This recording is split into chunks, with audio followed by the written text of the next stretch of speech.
Welcome to the show, Brain Health, Unchaining Your Pain. I am really excited to be able to talk to the phenomenal and just so authentically raw Michael Unbroken, who's on the show today. Welcome to the show, Michael.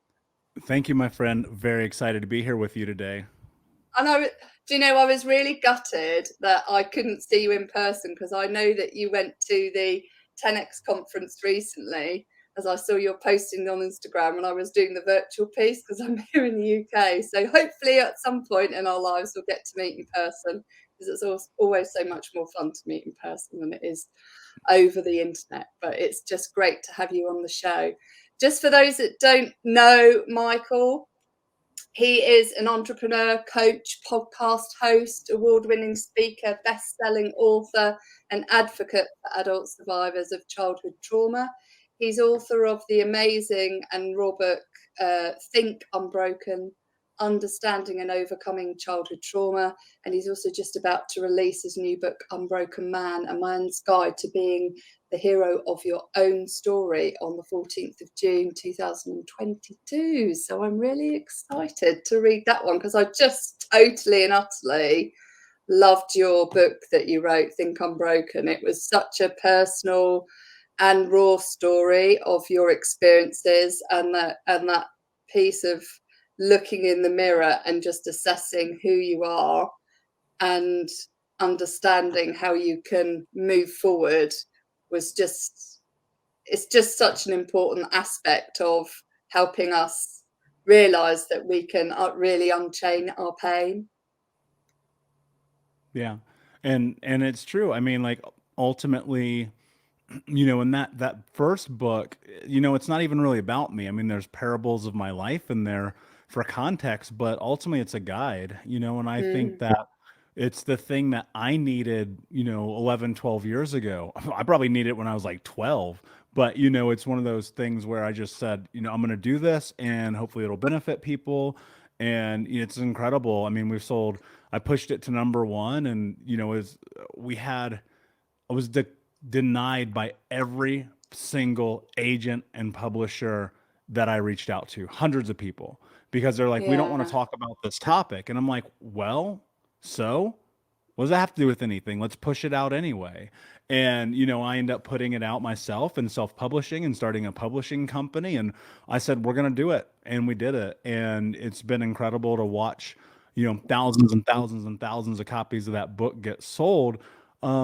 But the really funny part about it, there's like 50 reviews on it online. And what that tells me is we still, as a society, are so disconnected from the willingness to have this conversation. And, Yeah. I've even contemplated like changing the cover to just black and having nothing on it so that people feel safer reading it. Because, I mean, who the hell wants to walk around on the subway with, Think Unbroken, Understanding and Overcoming Childhood Trauma in their hand? You know what I mean? And Mm. that's the world we live in. So, the deeper we get into this, the more I'm thinking of, how do we make this really broach the subject matter for conversation across the world at all times. And I think it's just having conversations like this that'll get us there. Yeah, and I totally agree. And that was some of the best books I've read to help me on my journey to healing have been ones that you maybe didn't want to publicly show the front cover of on the train. But it's such an important topic because so many people have adverse childhood experiences, whether that's, whether we put it in the childhood trauma space or whether it's not classified as trauma, from a post-traumatic stress disorder perspective. But ultimately, as kids, we can experience trauma at a whole host of different levels. Some, you've experienced a chronic and deep trauma from all of your experience as a child, but some of the experiences people have still very traumatic for them, but they often don't appreciate how traumatic it is because we like compare ourselves to other people and say, oh well, that person had it so much worse than me, so I can't be traumatized. But trauma's trauma. If it's affecting your day to day, how you show up, and you're being triggered by certain things in your life and from your childhood experiences, that's not allowing you to thrive, but you go into a survival mode, then it's time to really start with the process of thinking unbroken and learn the techniques uh, and the information that you provide in your book to get to the root cause of your struggles and really learn how to unchain your pain. And that's really why I started this show, is to have these difficult conversations that other people can't have, because it's too hard. We have to bury our head in a book to understand the pain that we're experiencing. But it's really important that we have those open conversations and allow your voice to be the voice for someone else, to say, okay, that it's okay for me to be struggling. It's okay for me to be in this dark place, but I know someone's been there, and I know they've come out of the other side, and I know there is a light at the end of the tunnel, and I just need to find the right guide that can guide me through that tunnel, show me the way, and help me out if I can't find the way myself. Yeah, and you're not gonna find the way yourself. I hate to break it to you, but, you're not, because you only know what you know and you don't know what you don't know. And so much of this experience, in my opinion, has been the growth has come through being in connection with other people. And Yeah, the more I tried to do it myself, the more disastrous my life felt. And, I think even now, man, it's crazy to me because I've put myself in this position to be surrounded by some of the greatest leaders on literally on planet Earth, who coach me, who teach me, who guide me. And, there wasn't that long a time ago where I would make fun of these people. I'd be like, this is bullshit. Like, personal development, what is this? Mindset, all that stuff. And I got deeper into understanding the education of trauma, having, over 30 trauma informed certifications, working with people like Gabor Mate and Pete Walker and Bessel van der Kolk and Tony Robbins and Tom Bilyeu. And it's like all these people. And I sit here and I go, yeah, and there's still more. And there's so much to learn. And there's so much. I mean, even myself, I have these days where suddenly I catch myself and I'm like, oh, wait a second, hold on. Something's weird here. I don't feel present. mm, I don't feel in my body. What's going on? Where's the disconnect? What happens? Did I sleep weird? Was it that nightmare? Did I have too much coffee? Like, there's so much to it. And I think that so many people have this notion, which I did as well, that you got to go through this process alone, that nobody gets it, nobody understands. I'm by myself. Like, that's nonsense. There's freaking mm. 8 billion people on planet Earth. You're going to tell me you're the only one with that problem? Are you serious right now? Are you kidding me? Like, and you've got to be willing to acknowledge that truth. And in that acknowledgement, what will happen is, if you're paying attention to yourself, you'll find that you'll give yourself permission to go and seek that guidance, seek that help, seek Yeah, that companionship, seek that change. Because if you're sitting here and you're like, oh, I'm going to read some books or listen to a podcast and my life's going to be different, I think that's foolhardy, because it doesn't work. Because yeah, I've read all the books, I listened to all the podcasts, I went to all the seminars, I did all the things, and it wasn't and like, I look at the parallels, like, yes, of course that stuff matters, but who are yeah, you going to talk to? Where are you going to get the guidance that you need to go to what's next? Right. And, I look at therapy. I love therapy. I think it's incredibly important. It's such a pedestal for this journey. But and this is my opinion from my experience, the thing that therapy helped me do the most was to make meaning of past experiences, to create causation and correlation, to be able to put them on a shelf with understanding of, when that thing happens, this is how I react, and that's why hmm great, I have an understanding. But then I never felt like I was being propelled forward. And then when I got Yeah. a coach and I started getting deep into personal development, it was like, oh, okay, wait a second. I see. So there's really a distinction between these two things. Because on this other side where I asked for help in a different way, it was like, how do I propel my life? How do I go forward? How do I build goals and values and systems and processes and tools? And I'll tell you this just straight up. If I could go back in time 10 years ago to the beginning of this journey when I got serious, I would have hired a coach before I hired a therapist. And the Mm, reason why is because it would have helped expedite the pace in which I was changing behavioral patterns, actions, mindset, activities, and things of that nature. Because I felt at one point, a couple years into therapy, I was like, man, I'm just spinning in circles here. This is yeah. nonsense. I literally was sitting with my therapist one day and I go, dude, I don't want to be in this fucking room with you anymore. This is pointless. Why am I here? Every Yeah. Wednesday for 4 years, I've came and sat in this dumb office, in this dumb chair, drinking this dumb tea that I don't even like, having conversations that I don't want to talk about. And I Yeah. felt super, super stuck in therapy. And when I got a coach, it was like, oh, that was the missing piece of the puzzle. But look, Yeah. all of that is about the willingness to ask for help.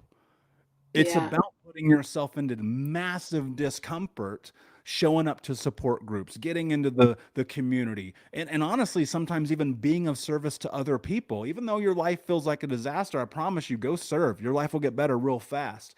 And Yeah. it was like about therapy and group therapy and men's group therapy and all of those things. And ultimately, like that's the one thing I wish people would have more willingness to do is Yeah. to recognize that not everyone is out to get them because it's just not true. Yeah. Yeah. That's such a great point. And also the point about therapy, the difference between therapy and coaching. Because for me, myself, when I had a traumatic turn in my life, I had a miscarriage and got put on an unexpected performance review. When I was in the corporate world, one of the first things I reached out to was a coach, but the coach was there. I asked the coach to help me learn how to perform better in the business context, but actually ended up putting the healing of the trauma and the grief on hold because I didn't have, I couldn't talk about it because it was like you say, it's too painful to talk about it. You often feel ashamed that it's happened to you. The emotional anguish that you have with just even opening your mouth and saying, for me, I had a miscarriage, or it was too hard. And like you say, you put yourself in the bucket. Well, no, nobody's in my boat. Nobody's been in my boat. And actually, hundreds upon thousands of people have been in similar boats and have been through similar storms, and they've learned how to navigate it. And like you say, to navigate, to get through it, you need help. So the first thing is making sure you ask for help and the right help. Before we dive into your story, I'd love to know what for you is optimal brain health in the context of your life experience. I love that question. To me, it's control. And what that means is, you have the ability to bend the world to you, to live Yeah. life on your terms, to ultimately be the hero of your own story. But this stupid thing in your head called your brain that is only really built around one purpose in survival will do everything in its power to make you feel safe and comfortable. And the more that it does that, the less that you are truly living into your power. And so when I say the word control, I literally mean it. You turning this thing off that says no, don't, can't, stop, shouldn't, and go, fuck that, I'm doing it anyway. And the willingness to step through the discomfort, the massive discomfort of the unknown to discover who you are. And that Yeah. only happens when you challenge yourself mentally, emotionally, and physically, because this brain is going to tell you, I don't know, that's pretty scary. Better not do it. You better just watch Netflix today. And when you recognize the truth about that, it forces you into a perspective of acknowledging that if you take control over your thoughts, you can do anything. Mm, mm. And I think that's so important. Not many people talk about it in the context of control, but I really relate to that, because one of the things that I think is really important is we have to take charge of our well-being. We couldn't become victims of our circumstances or victims of our ill health, and just accept the status quo of what people have told us, either who we are or what label they've assigned to us from a brain health perspective or from a physical health, whole body health perspective, and then just kind of give up on ourselves and say, well, that's the label.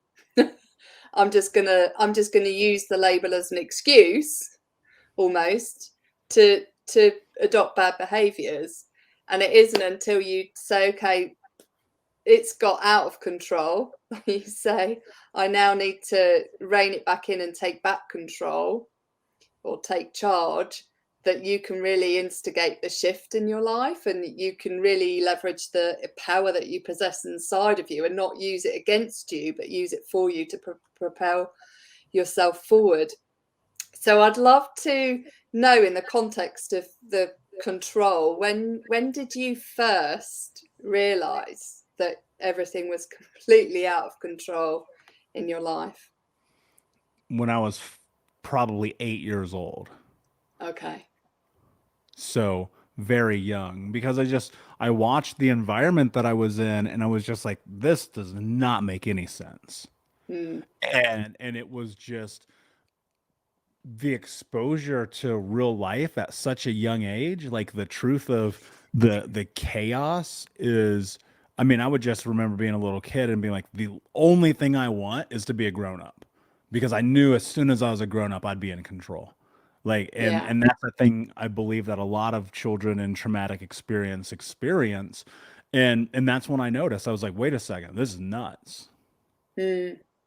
And that's a really young age to realize that, because obviously your brain's still developing, and the fact that you have no control as a child by virtue of your circumstances to a certain degree, because the adults are the ones that are supposed to manage you and nurture you, but for your situation they didn't, unfortunately. It's really hard, isn't it, psychologically, because you want it but you can't have it, and you have to wait for it to come to pass. And I know, you were able to get it, you were finally able to get control when you put a restraining order in place, later on. Yeah, I mean, to an extent, I think it might be beneficial if I kind of share my backstory here a little Yeah, bit. that would be great if you could. Yeah, because we're going to go into a lot of places, and I think context is everything. Hmm. So I'll give you kind of the elevator pitch here.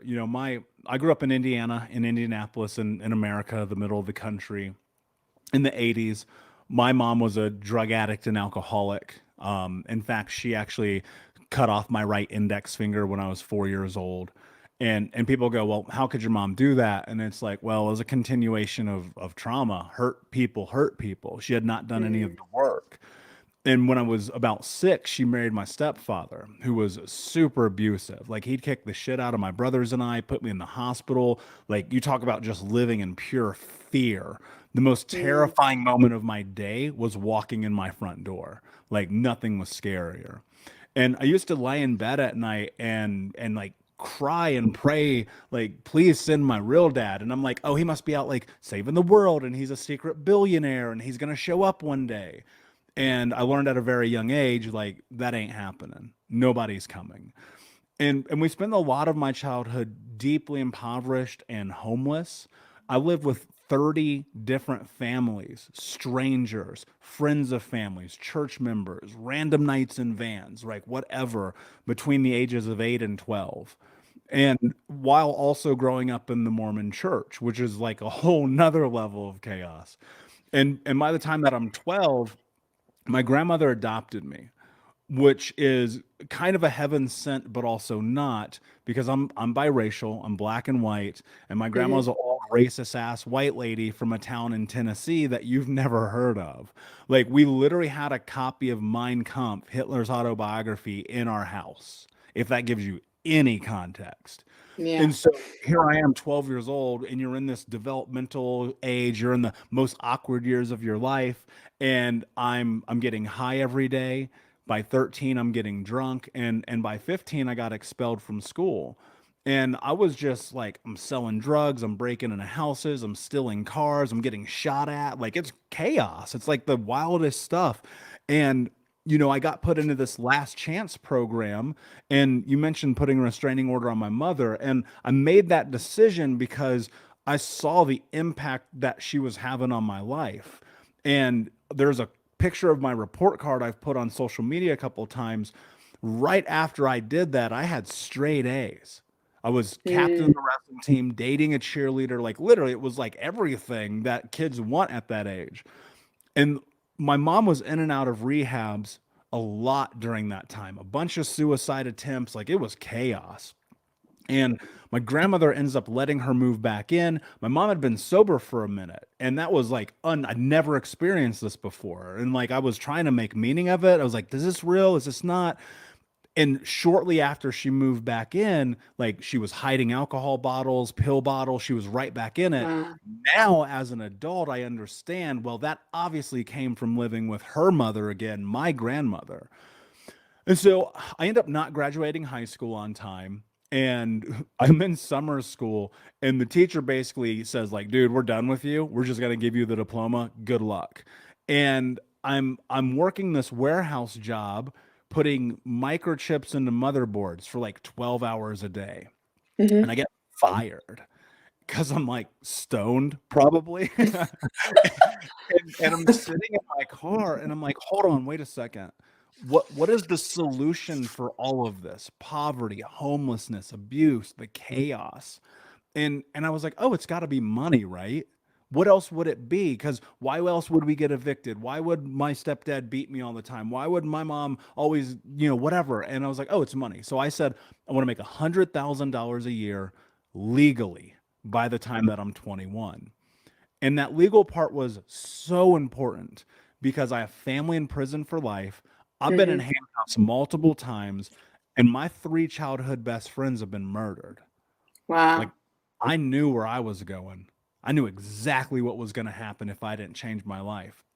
And so I just started learning skills, started learning how to do things in the world. And I end up right before my 21st birthday, I landed a job with a Fortune 10 company. No high school diploma, no college education. It's a international company. Everybody's heard of them. And I started making that money. And then I discovered that that was actually not the solution. And as I'm heading Mhm. into 26 years old, I'm like 350 pounds, smoking 2 packs a day, drinking myself to sleep, cheating on my girlfriend. My life is a complete disaster, depressed, anxious, overweight, like miserable. And I put a gun in my mouth. Wow. I was just done. I was Mm. done. I was done. Like I was like, I don't get this. What is the point of all this bullshit we have to go through? And the next day I'm laying in bed and I'm looking at my life and I'm like sitting here eating chocolate cake, smoking a joint and watching the CrossFit games. And it's like, what are you doing, man? And I pulled myself up. I went in the bathroom. I looked in the mirror and I had this like life-changing moment because I remembered being like 8 years old and the water company had come and turned our water off. Like, yeah, think about it. I grew up in America in a major city, and this is in the 90s at this point. We got our water turned off, our electricity turned off, our heat turned Wow. off. Like, it was always happening. In this particular day, this is blistering hot Indiana August summer day. And I go in the backyard, I get this little blue bucket, and I walk across the street to our neighbor's house. And for the first time, I stole water. And I remember being like, when I'm a grown up, this will not be my life. And financially, it wasn't, but it was in every Mhm. other way because I was still that hurt, lost little boy. And as I looked in the mirror, having that memory, I asked myself, like, what are you willing to do to have the life that you want to have? And the answer was no excuses, just results. And what that meant in that moment was I was no longer going to negotiate with myself. I was no longer going to bend myself, placate myself, be the victim, because I blamed everybody. I blamed the school, the church, the community, my parents, my friends, my grandma, Obama. Like, I blamed everybody. It didn't matter. And I was like always being the victim. And I was like, you know what? This is bullshit. Get your life together. You cannot change the past. And what I realized in that moment was I was no longer a child. And it took this place of like radical ownership over what was next. And I'll be honest with you, after that moment, the next 3 years of my life were tremendously difficult.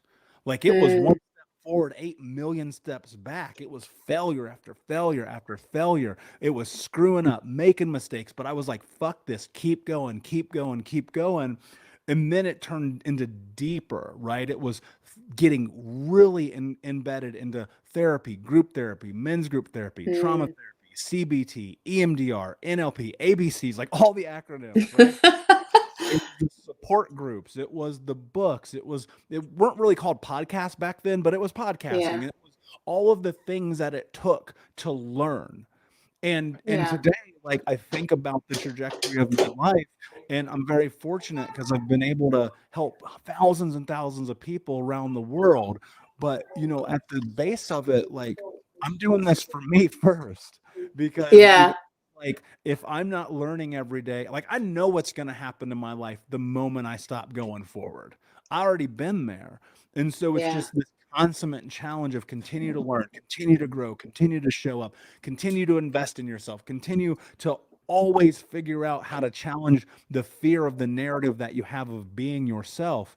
And the thing people don't really fully understand about trauma and abuse is like, and this is my opinion, so I'll speak for yeah. myself. That's okay. It's not the scars, right? It's like not the finger that got cut off. It's not the burns. It's not the cuts. It's the theft of identity that trauma leaves a resonation on. And like in that, this whole journey has been about how do I get okay with the reflection in the mirror?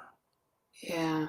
That mirror moment that you had and being okay with the where you got to. And I had a mirror moment too for me as, looking in the mirror, having had suicidal thoughts myself after this performance review that I just mentioned and a miscarriage, and then eating myself to feel good. So it's, the chocolate cake in the afternoon, the double lattes, the alcohol in the evening to just get through it, get through the pain, deep sleep, struggling to get up in the morning, not enjoying the light in the morning, crying all the time. And then you have this mirror moment. You look at yourself and I lost 27 pounds, but you look at yourself and I'm not happy with the person that I am, and I have to own it and do something about it. And I love the fact that you said that, a lot it's hard work fixing yourself and doing that deep work. It isn't something that just happens overnight. You don't just lose weight. You don't just discover the identity that's perhaps been lost on your journey. You have to do the deep work. And like you say, podcasting is like the lever to help you go and ask for help. But it's getting that help, getting the support, getting the therapy, getting the right coaching, the right person that's going to help you is what's really important. And as you go on your journey, just the same as you go on any journey in life, is you may have to change the person that is coaching you, like you did from a therapist perspective, because you're like, well, I'm done with looking in the rearview mirror.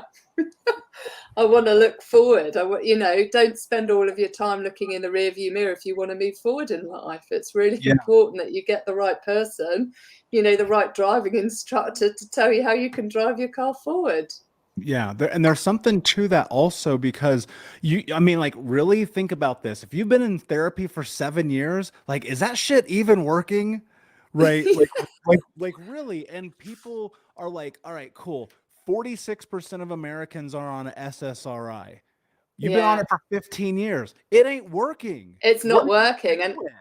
And it's so a there, really good point, actually, because Mike McCarthy, who lost his son to suicide, Ross, who's previously on the show, his son was depressive. He was on antidepressants for 10 years, and it's like, if someone is on antidepressants and is still suicidal, what you're doing as a medical intervention, by the way, is not working. You need to do yes. something different to help this person. They need help. You need to provide the right support. And look, and the truth is, some people need that. I will never argue that. I will never say Hmm. don't explore that. I explored it too. I felt numb. I felt disgusting. I felt unlike myself at even a deeper level. And I think the thing that you have to understand, and again, I'm not being anti, like, do you Hmm. figure your shit out? But what I am saying is, like, you have to understand that you have to be the arbiter of success in your life. And if you're seeing a therapist, if you're on a medication, if you're on a protocol, if you're with a coach, if you're in a relationship, a career, an idea that does not serve you, hit the eject button. Like, it's fine. Like, it doesn't matter if you quit doing a thing that doesn't serve you. Go to the next thing. And we're so tied up in, like, oh, I feel like this is the thing that I have to do because everybody does it, but that's not true. It's not Yeah. true at all. And like, and I recognize my approach is way different and way more intense than a lot of people. And I know I'm not for everybody, and that's okay. I don't expect to be, nor do I want to be. But you have to recognize, like, the more time you spend in the past is the less time you're going to spend in the now. You know, I go to Mm. restaurants, and it's funny because my friends laugh at me because they don't necessarily get it. But you know, you put your name on the list and then you put the time next to it. When I put my name on the list, I put the time as now, because the time is now. The time's It not is now. yesterday. The time's not 10 years ago. The time's not 8 minutes from today. The time is right now. And so every decision and every choice that you're making literally in this moment is dictating and setting the path for the future. And so if you're letting other people who honestly, and doctors, while they do have your best interest in mind, like, we live in a prescription first society. You need to be Yeah. asking the question of, is this the thing that I need? Now, look, I watched my mother die from prescription drugs, Yeah. my community die from prescription drugs. I've seen it again and again and again and again. So am I a little biased against them? Fuck yes, I am. Because Oxycontin destroyed my life, destroyed my family, destroyed my community in the 90s. And when my mother died, she died legless in a hospital, ODing on drugs. And so I'm going to Mm. admit, I am biased against them. Now, I have tried different medications, anxiety, depression medications over the years just to see, right? And the thing that I've discovered is the greatest form of antidepressant known to man is getting your ass off your couch and going and being of service to your community. Go and Mm. be somebody who matters in your community. I don't give a fuck how depressed you are. Get up, because Get that's up what it and do. takes. Like, Move. that's what it takes. And I know that's hard language for people. I have been there. And I'm not saying Mm. I'm like the proxy of know everything, because I'm not. I'm just saying, like, I've seen it in the people I coach, in my own life, in the people of the Unbroken Nation who consume this information we put out every single day. It's like, at that moment when you are at your lowest is the moment in which you have to get out of your house. Like, I wish somebody would have told me this when I was 26, when I was at my rock bottom. I wish somebody would have smacked me in the face and be like, dude, go work at the fucking food bank. Get Go help up and somebody get with, moving. Go do go something. do something, right? And I think that, and I'm not trying to be preachy, I promise. It's just, I Yeah. look at the world we live in, and people are so quick to grab the easy fix, but that Yeah. easy fix is actually not a solution. It's like putting a band-aid on a grenade wound. Like, it's not gonna stop the bleeding. Mm. It's just Yeah. not. Like, you have to heal it. Totally. You have to suture it. You have to nurture it. You have to Yeah. love and care for yourself and for other people by challenging yourself to do Yeah. incredibly difficult Yeah. things. And along the lines, yes, maybe it is prescription medication or therapy or coaching or doing all of the different things, but ultimately all of this starts with your willingness to make a decision to get outside of the comfort. One of the craziest things that I believe is ever said, and I've said this too, that is ever said by people who have survived trauma, is they go, I thrive in chaos. I go, that is so fucking nonsensical, because we should not be equipped to thrive in chaos, but we are because of the past. Wouldn't you Mm. much rather thrive in peace? Yeah. Yeah, exactly. And I think I think it's really important, the point that you raise about people needing to take charge, take control, and decide what's right for them. Because ultimately, the prescription drugs that people give out, medical professionals, is there to deal with the symptom that you're expressing. So you can say, "Oh, I've got chest pain," and the doctor could say, "Well, take 2 Tylenol." And come back and see me in 6 months and let me know how you're feeling. You were like, no, I think I'm having a heart attack. So you need to understand what lies at the root cause, and often that's not done.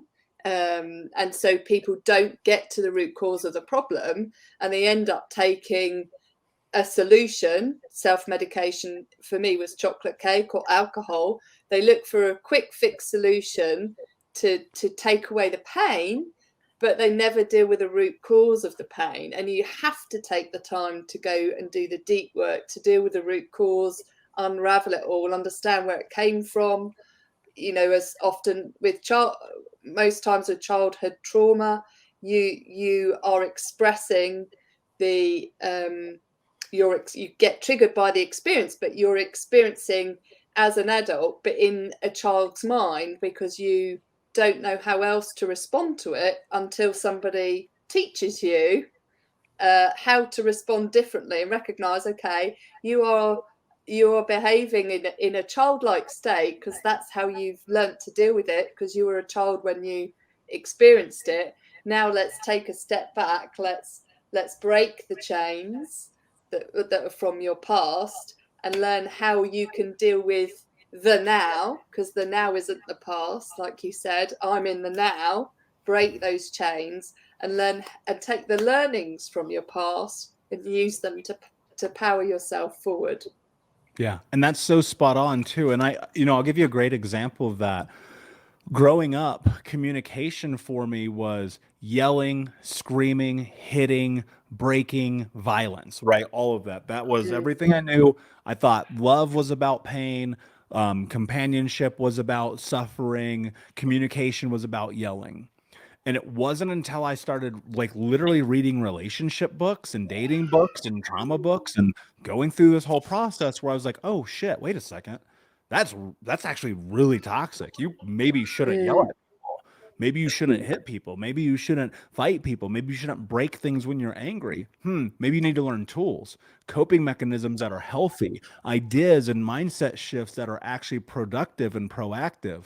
And like now, like one of my number one rules is like, you are not allowed to yell at me. I will never yell at you. And that's hard and fast across the board, no matter what. Mm.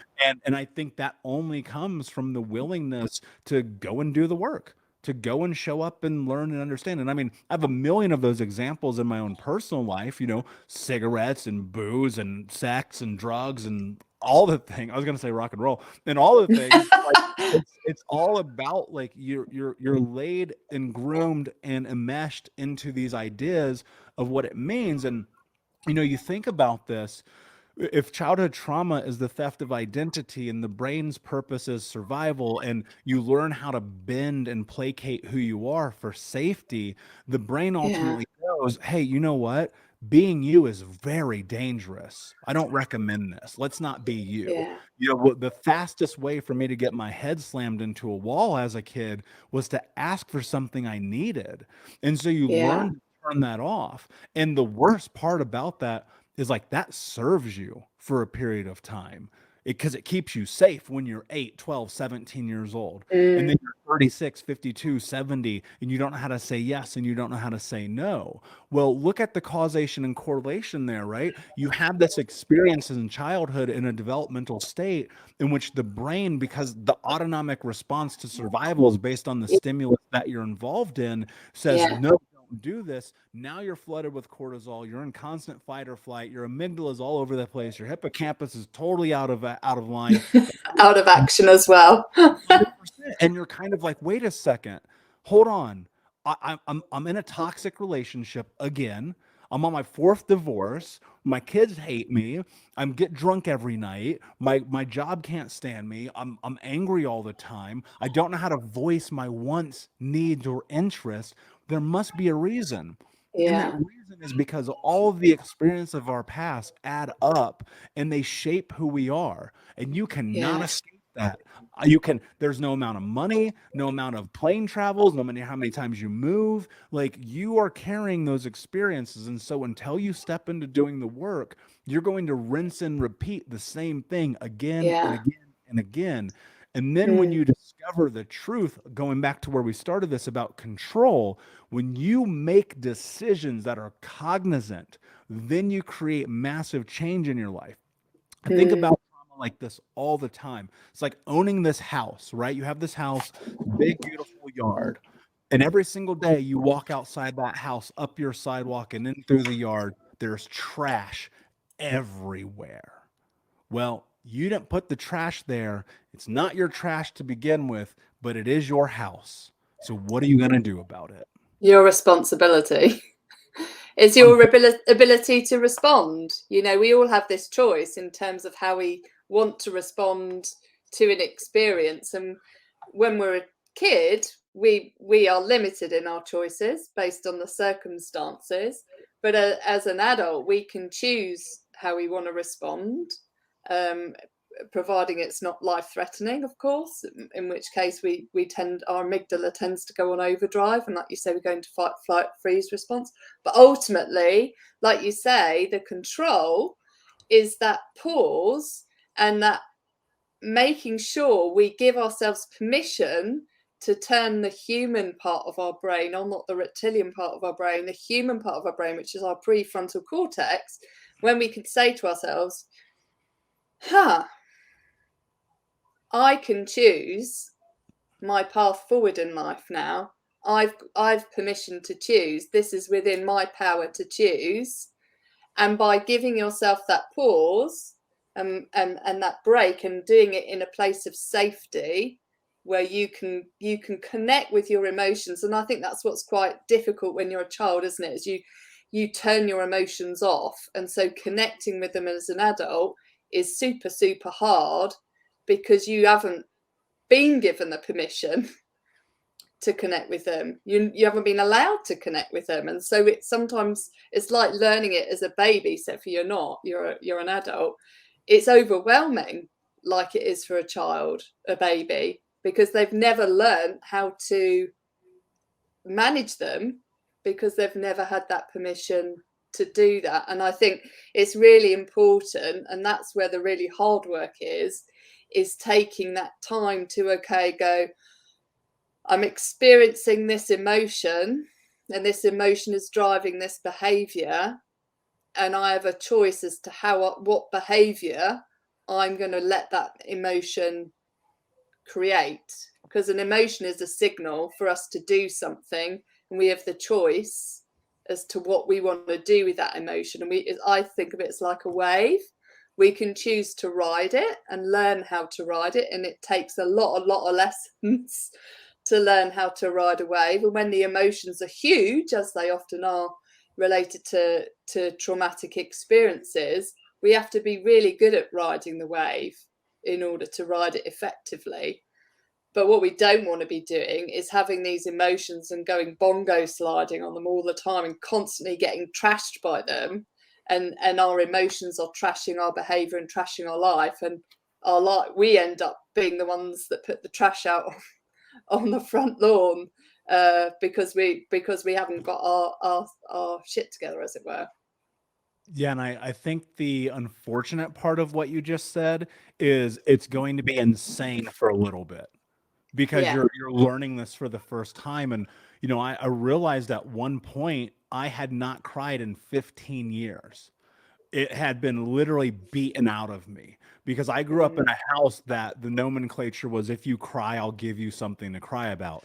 If you cry, I'll hit you harder. If you cry, I'll make sure you don't cry again. And I was like, growing up, so you learn to turn off. I turned off Yeah. emotionally. I cannot even explain it. It was robotic.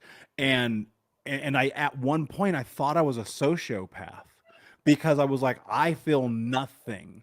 not Mm, understanding like the depth of how that had been shut down, right? How that family system that I lived in had predicated this idea that emotions were dangerous. Because again, there's that mm, causation and correlation. So my brain said, dude, you're not allowed to cry. I wouldn't happy cry, sad cry, nothing, whatever, right? nothing. Nothing. And I remembered like I find out my best friend gets murdered, nothing. My grandma dies, nothing. My mom dies, Mm, nothing. I got fired from like a job, nothing. Like a girl I loved broke up with me, nothing, right? mm, And then it was like, but wait a second. Well, why am I getting stoned? Why am I drinking myself to sleep? Why am I indulging in all of this poisonous food? Well, there's got to be something there. And as I got deeper into the work, like I discovered like holy shit, like crying is the most scary thing that I could experience. Emotions, happiness, sadness, love, joy, pain, like it was just all numb. And so as I got deeper mm, into it, and journaling became the mechanism for me for exploring this because I would sit down. I'll never forget about 7 years ago. I come back from my therapist's office. I'd cried watching, like, I would force it sometimes. I'd watch Goodwill Hunting and I'd like mm. start bawling, like watching that. And I immediately stop, like, no, that's enough. And then we were talking about it, and I go home. I have this red journal. I actually still have one to this day. It's on my desk. It's called my angry journal. This red guy. When I get fucking pissed off and I'm mad at the world, I go to that thing and I'll write for hours. And one night after therapy, I'm sitting here just sobbing, writing for hours. My hand was cramped. I couldn't think. I'm punching the Yeah. pillow like I'm mad. And I was like, oh, wait a second. This is emotion. This is what it is. This is that thing. And to let it exist is the very thing that makes you human. And I would Yeah. people like don't run from that. I know it's uncomfortable. There's nothing more uncomfortable on planet Earth than feeling emotion when you've been deprived or stripped of them for the entirety of your Yeah. experience. But the greatest sense of being who you are comes from the truth of being able to feel those things. And Mm, that's what I hope for people as they go through this journey, whether it's, coaching or therapy or just listening to these shows. It's like you're allowed to be human, but you need to understand the mechanisms that have been put in your life that have kept you from being able to be so. And that's mm, this whole fucking journey is like mm, the willingness to figure it out every single mm. day so that when you do get triggered, because I promise you, you will, when you You do will. get upset, whatever that thing is, you can navigate it. You can experience it. You can be in it. Don't run from it. It hurts. Yeah. It's supposed to hurt. It feels good. Yeah. It's supposed to feel good. Like let these things exist in your life. Yeah. You're not willing to step into it, you will never discover it. And yes, it's Mm, difficult. Yes, it's unknown. Yes, it's uncertainty, but it's the number one way that you're going to figure out who you are. mm. That's such an important point. And Gabor Mate, who you've worked with, talks about emotional trauma, and when we bury it and we don't learn how to express it in a constructive rather than destructive way, then we end up storing it within our body, and it can be expressed later on in life because your body starts to say no, I'm not happy with it, and it gets expressed in other ways, including chronic disease and stuff.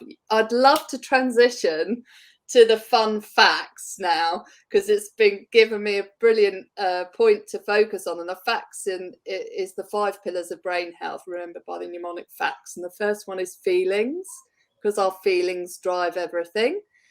A is for actions, C is for connection to ourselves and others, T is for thoughts, and S is for surroundings. So I'm just going to dive in to a couple of those. So first for you, let's dive into connection, because we've really talked about connecting with ourselves as part of this show. What's the most important value that guides you in life? And I've looked at your values here. So what's the one value? If you want to share your values that you have, that would be awesome. Yeah, so I understand why you're asking the question, but what I will say is my values are a system. They do not operate independently. And so all the decisions that I make filter through that system. And so it's honesty, kindness, self-actualization, leadership, and no excuses.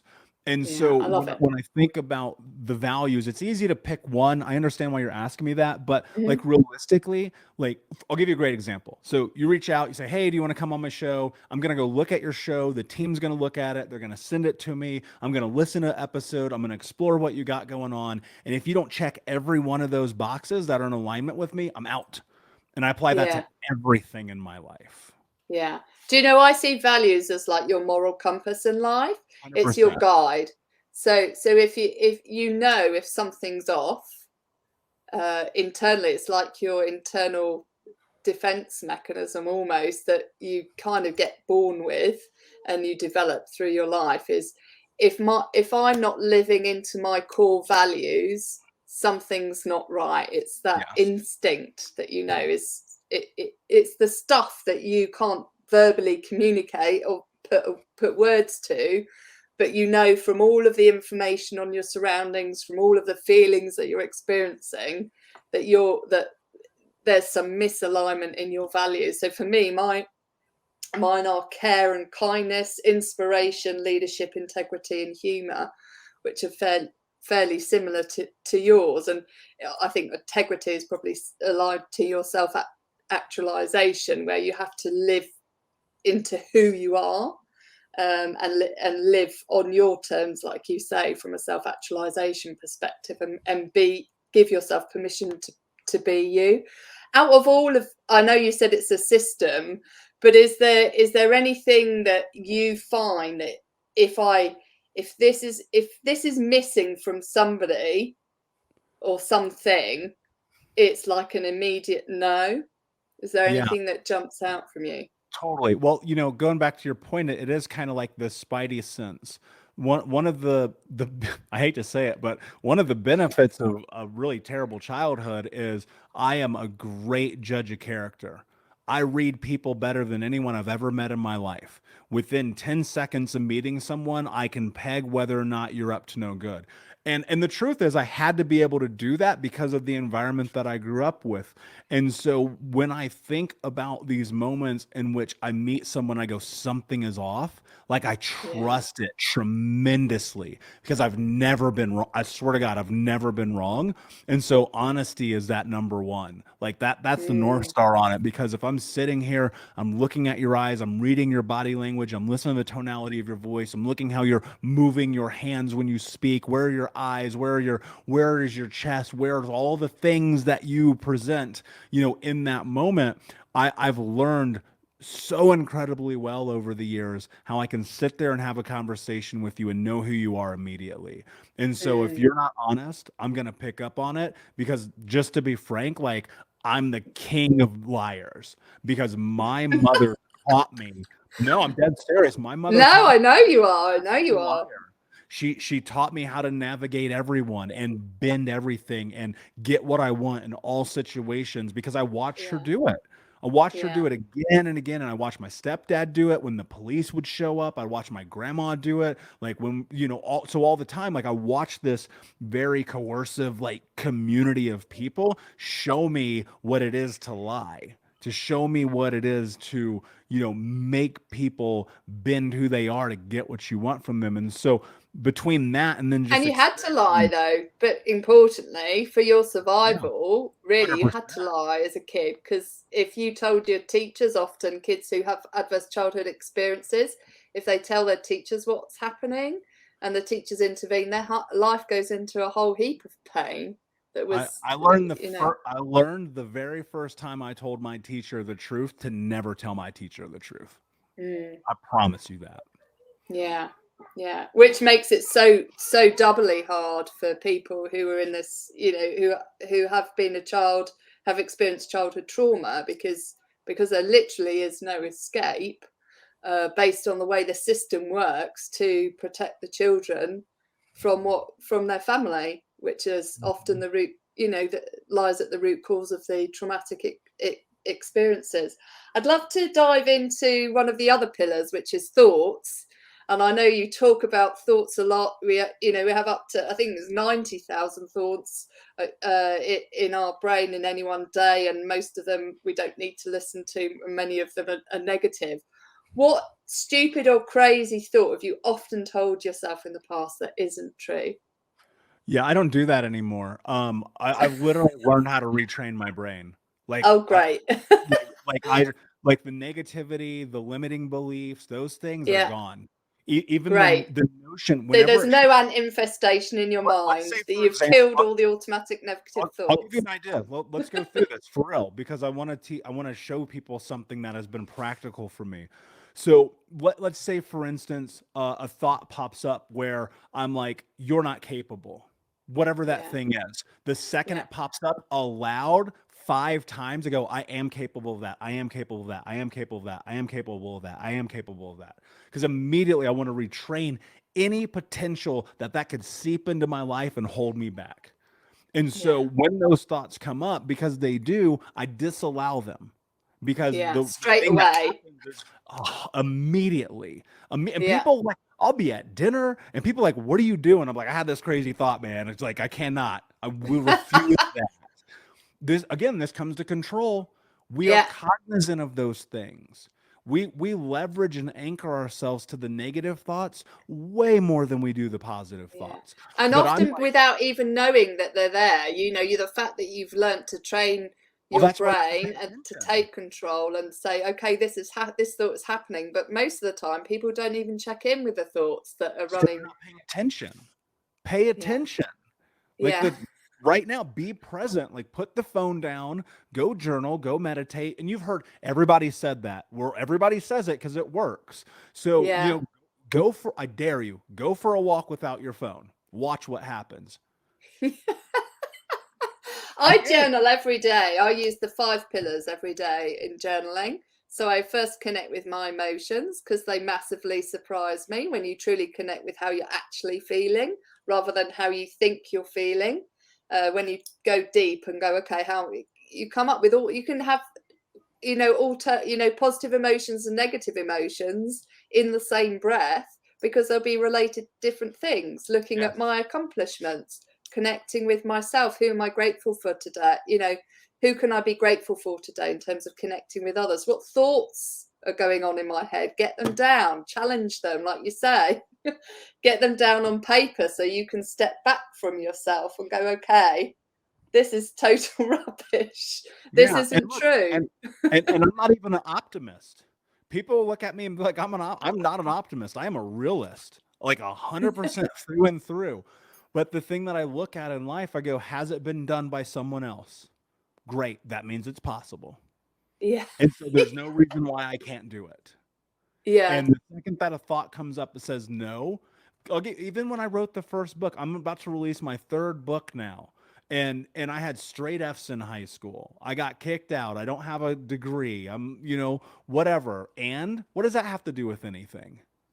Yeah. I don't have experience running businesses that were legal until I did. And you know what I mean? It's like, what do you want? I didn't have experience speaking until I spoke. And like, go figure it out. Do not limit Yeah. yourself. Yeah. Don't sit here and let that thought dictate your future because that thought is there as a survival mechanism to keep you safe. Period. It just is, whether you like it or not. People will be like, I'm not capable of having a relationship. Yes, you are. Are you kidding me right now? Stop saying it because what you say is going to become true. So think Yeah. about the words that you're using. I don't use any negative language with myself. I don't belittle myself. I don't talk down to myself. I don't hold myself hostage. I don't do anything except go forward with the Mm. willingness to understand in that process that I'm going to fail. I'm going to make huge mistakes and I'm going to iterate and I'm going to learn. And in that, I'm going to fail and make mistakes and iterate and learn again. And it's a cycle. You just keep doing it. It's literal, like it's education in real time about who you are, but you got to be willing to not let that thought stop you from seeing what's on the other side of the action that you need to take to discover it. Mm. Mm. And key there is like people think failure is like a dirty word, but failure is not the opposite of success. It's just the path to success. It's just part of the journey. And we all fail. We fail from the point that we're born, and take our first steps. If we gave up on ourselves to walk, none of us would be walking. because we haven't had it conditioned in ourselves that you're not enough, or you're less than, and therefore you're never going to walk. We don't have that, so we have the opportunity. We know it works from before we get affected by external circumstances, that we have the power to do extraordinary things, and we just need to take the time to tap into that superpower and not do the self-sabotage and stop us unleashing our full potential. Yeah. And, I have this, self-sabotage means that you have awareness about what you're doing, and I don't Yeah. think people pay attention to that. I think the first time you kind of make mistakes, you're learning, right? But at some point, if you're like, I self-sabotage all the time, like I'll teach my clients this, like clockwork in our coaching, I know when it's going to happen. And they're like, oh yeah, I self-sabotage. I go, well, you made a decision. How Yeah. many more times are you going to make that decision? Because if you're willing to destroy your life, there's no reason you should be in this room with me right now. Because I can't help you. I'm not rescuing your ass. I'm not here to save you. They've got to rescue themselves. 100%. And so if you're comfortable self-sabotaging, guess what? You don't get to complain. Like, shut up, Mm, because you are making a decision. And that's a hard truth. People don't want to hear it. People don't want mm, to acknowledge the truth of the reality of their decisions. If your life sucks, look at what you're doing. Nobody's coming to rescue you. There is no mm. Disney moment. Whatever you're hoping for, whatever you're praying for, that's going to magically change everything for you is only going to come in the actions that you take. Period. Absolutely. And so if you're Yeah. sitting here like, I self-sabotage all the time, well, you need to figure out where that comes from. Your Yeah. causation, your correlation. Because here's what I always teach people. The moment you say, I self-sabotage, you have made a decision to not live life to your fullest. Yeah. You've given yourself permission to be less than what you're capable of. 100%. Yeah, so important. Michael, I've just loved having this conversation with you. But before we tell us about how we can get hold of you, what one piece of advice would you give to anyone who's in that place where they've had these really bad adverse childhood experiences, their behavior, they've done the mirror test, they're in the mirror moment at the moment. What one piece of advice would you give to somebody who's gone, Christ, what am I doing with my life? Yeah, that's where you start. It takes as much energy to destroy your life as it does to build your life. Yeah, So very stop true. making excuses, because nobody cares. I hate to break it to you. I'm not trying to be an asshole. I promise you I'm not. Nobody cares. Go and do the thing you know you need to do and watch your life be different. Yeah, and you need to do the work. I think that's such an important point that you raise. As you know, nobody can do the work for you. They can guide you, but you've got to do the work to get to the top of that mountain, to get to wherever you want to go in life. It's you that own it. Yep. How can people get hold of you? I'd Um, I'd love to talk to you for ages. We can't. How can they get hold of you? I'm everywhere on social at Michael Unbroken. But you can listen to the Think Unbroken podcast. It's on all the things. Go to thinkunbrokenpodcast.com. Literally everything I teach is there for free. Yeah, and I absolutely honestly can't wait for your next book to come out, because I just love how direct you are. You don't beat about the bush, you just tell it how it is. And I think that's so refreshing in today's society, where we feel we need to tiptoe around things, like we're stepping on eggshells, and really sometimes you just have to be a bit of a bull in the china shop and just go for it. Mike, I'd love to help you in any way I can. If there's anything I can do for you or your community and and those people that you serve, please just, I'd love to stay in touch and help you in whatever way I can do. Thank you so much for coming on the show. I've just absolutely loved it. And thank you for being so honest and open. Thank you, my friend. I appreciate you. By WINJECT Studios. We are an all-in-one educational platform for podcasters that revolutionizes how hosts leverage content to increase engagement with listeners, downloads, and income. We come together to focus on community, collaboration, and collective impact. For more information on how you can interact directly with our hosts, access exclusive live content with offers you can't get anywhere else from our official partners, join our purpose-driven community by visiting www.winject.com. If you're ready to build a career doing what you love, then we're ready to see you there.